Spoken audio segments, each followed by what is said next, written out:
নমস্কাৰ সাকসেছ আসাম নামৰ ইউটিউব চেনেলটোলৈ আপোনালোক সকলোকে পুনৰবাৰ স্বাগতম জনাইছো Forester forest guard AFPF constable driver grade 4 ৰ লাষ্ট ডেট ৰিমাইন্ডাৰ হিচাপে এই ভিডিওটো আপোনালোকলৈ আগবঢ়াইছো তো ভিডিওটোত আমি সবিশেষ সকলোখিনি আলোচনা কৰিম গতিকে ভিডিওটো শেষলৈকে চাই থাকিব বন্ধুসকল এইখন হৈছে প্ৰথম এডভাৰটাইজমেণ্টখন তো ইয়াতে 2649 টা পদ মুকলি কৰিছিল Forester forest guard AFPF constable driver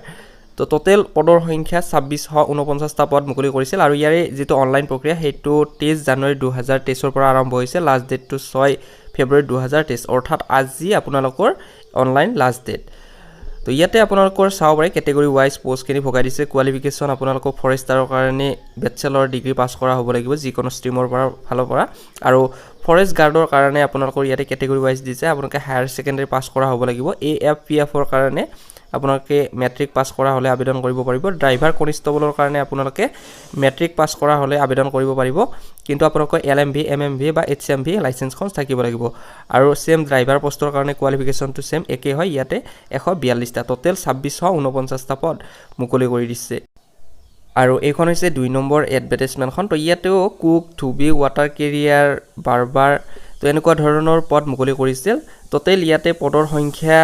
110 টা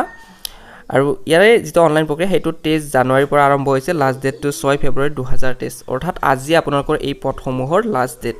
তো ইয়াতে বয়সৰ সময়সীমা 18 পৰা 40 লৈকে বিচাৰিছে বাকি ST OBC MFC ৰ কাৰণে এজ ৰিলেক্সেশন থাকিব কোৱালিফিকেশন আপোনালোকে মাত্ৰ 8 পাস হলে আবেদন কৰিব পাৰিব কিন্তু আপোনালোকে হায়াৰ সেকেন্ডাৰীত কৈ যদি অধিক কোৱালিফিকেশন আছে তেনেহলে ইয়াতে আবেদন কৰিব নোৱাৰে তো যিসকলে বৰ্তমানলৈকে আবেদন কৰা নাই তেওঁলোকে এতিয়াই আবেদন কৰক তো ভিডিওটো এইখিনি আছিল আপোনালোকক দিবৰ বাবে ধন্যবাদ